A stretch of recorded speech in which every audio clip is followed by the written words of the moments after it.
All right, joining us now for more, Alabama Senator Katie Britt. Senator, it's great to have you on.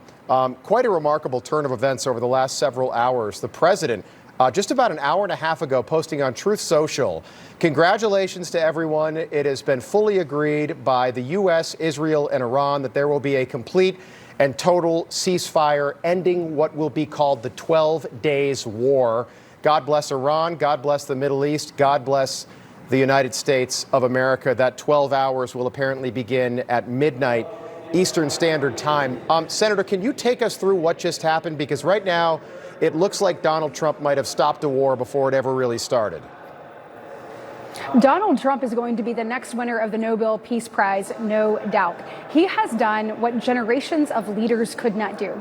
He has returned strength to the White House. He has shown us what America first means. And his actions this weekend, Rob, were bold and they were brilliant. And they will ultimately save countless lives. So if you're looking over the last, 40 years, you've had Iran being the largest state sponsor of terror since 1984. That's when we designated them as a state sponsor of terrorism. They have not looked back since that moment. They have been funding Hamas. They have been funding the Houthis. They have been funding Hezbollah to no end. They have taken countless lives of Americans, of our soldiers, of our civilians abroad. You look at what they've done to Israel. We finally have a president that has said enough is enough. He said, I want peace. And what the world found out is when Donald Trump wants something and he says it, he means it, and he will achieve it. This is yet again promises made, promises kept. President Trump has done what no one else can do, and I am continued to just be amazed at what he's accomplished in such a short amount of time. You think about getting those two parties to the table, getting them to say, yes, we want peace. This is what people believed was impossible, but Donald Trump knew he could make happen. Yeah, and my team is keeping an eye on Iran right now. We haven't heard anything from Iran formally about a peace deal, but it was pretty clear today that when the Iranians decided to strike this U.S. military base with 10,000 troops, they didn't want to kill any Americans. Saturday, we dropped 14 bunker buster bombs. Today, they fired 14 missiles at this U.S. base just across the Persian Gulf today. How do you go from retaliation to peace in a matter of 3 hours? You have Donald Trump in charge. When you are looking at this is something nobody else could accomplish. Obviously, Iran felt that they had to respond in some way, but President Trump said, do not touch one single American, not one of our troops. And I believe that Iran knows that he is serious. And so when you look at that, bringing them to the table, looking at what's happened, this isn't just the generations that we've just talked about. I mean, this is thousands of years. And you look at the tension here in the Middle East, for President Trump to accomplish what he did in his first term with the Abraham Accords.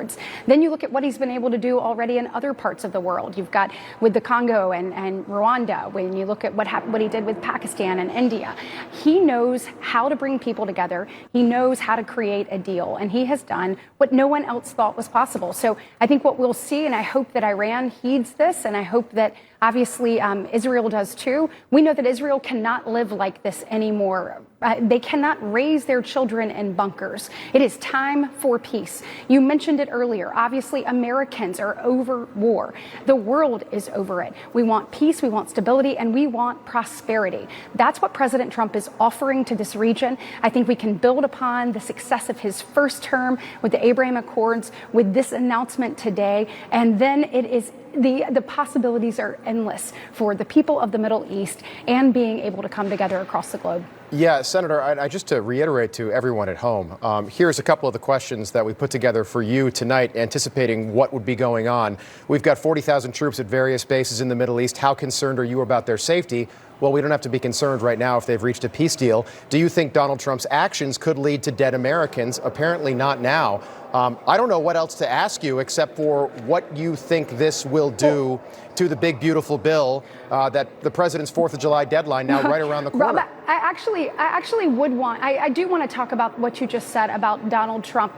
The truth is Joe Biden's failure and weakness led to loss of American lives, whether it is fentanyl overdoses from coast to coast from that wide open border, whether it is terrorists, known terrorists coming across our border. We heard Democrats talking about that over the weekend. Right. It's like, yes, we have been talking about this for years. You look at the weakness that he exhibited abroad with Joe Biden's disastrous withdrawal from Afghanistan, Rob, that allowed for these types of things to fester, and then his inability to actually enforce the sanctions on the books for Iran, and then Iran having a multitude of money there that they were able to utilize to actually fund terrorism in every corner there in the Middle East. Look, Joe Biden put us in an untenable position. He put American lives at stake, and American lives were lost as a result of his failed leadership. And what we've seen in just a 6-month amount of time is President Trump come in and actually show strength. This is what a leader looks like. This is a commander-in-chief. Absolutely. This is the type of president that the United States of America deserves,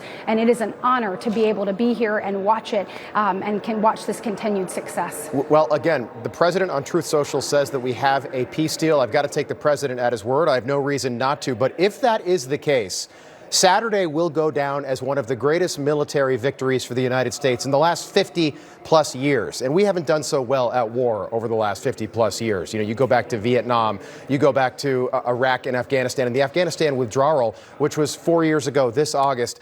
Saturday could be a historic moment, not only for peace for the world, but for the rest of the Trump presidency and peace for this country as well. Senator, great to see you. Katie Britt, Alabama, thank you. Thank you.